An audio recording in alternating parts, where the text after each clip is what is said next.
ganda mo naman, Sisa. May maiitim at mapupungay kang mga mata at nahihiyasan ng malantik na mga pilit mata.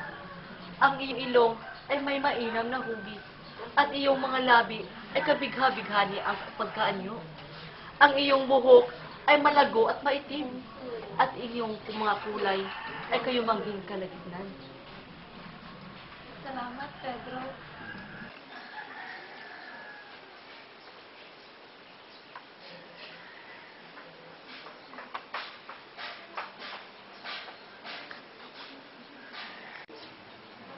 Ito na, Sisa. Alis na ako. Ay, Pedro, sandali! Ayusin mo naman yung bubong ng bahay natin. May butas kasi.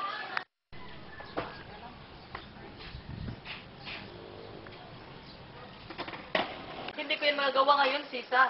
Dahil meron pa akong pupuntahan at pupusta pa ako doon sa sugalan. Pero saan ka galing ng pera? Ay, oo nga pala, Sisa, yung mga alahas mo. Yun pala yung isinugal ko.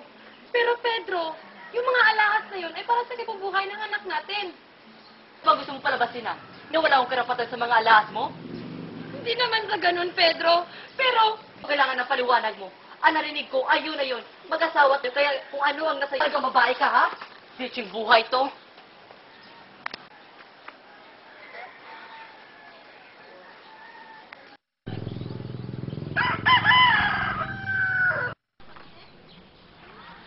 Rosa, ito na yung mga pinapatahin mo sa akin. Natapos ko na. Salamat, Tisa, ha? Pwede ba sa ibang araw ko na lang ito babayaran? Hindi pa kasi ako nakakita ng pera. Okay lang yun. Sige, mauna na ako. Malibilin pa ako. Salamat talaga. Sige, paalam.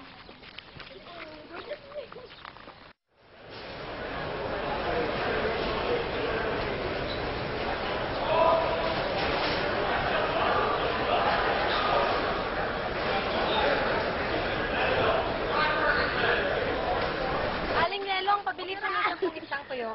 Ito. Ito pong bayad, oh.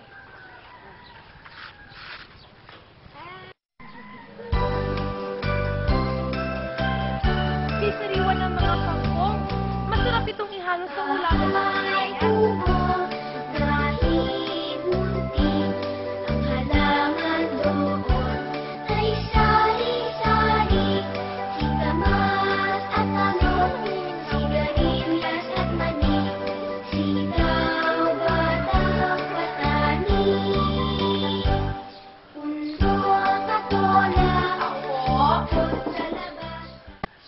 Tao po. Sino yan? Si Sisa. Tao po. Sino yan? Si Sisa po ito. O Sisa, ano bang may paglilingkod ko sa iyo? Ang Tasyo. Pwede po bang bigyan niyo po ako ng isang pinggang ng usa, isang hito ng patong mundo? Sigurado po kasi akong pagod na naman ngayon ang aking mga anak. Kaya kahit lang po sa kinain nila ngayon, makakalimutan nila ang kanilang nararamdamang pagod. Sige na po, Mang Tasyo, maawa na po kayo. O sige Sisa, at kukunin ko. Salamat po. O ito na Sisa.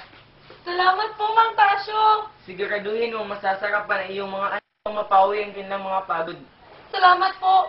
Opo, pagbubutihan ko po ang pagluluto ko. Sige po, alis na po ako. Sige Sisa. Paalam po. Kailangan ko parang magsaing ng bigas.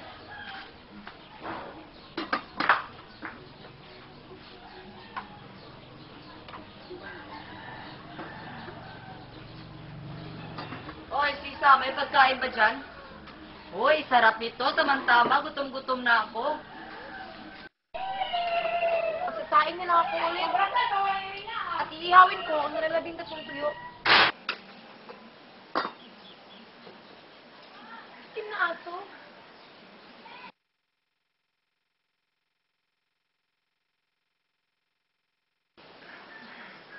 Diyos ko, gabayan niyo po mga anak ko.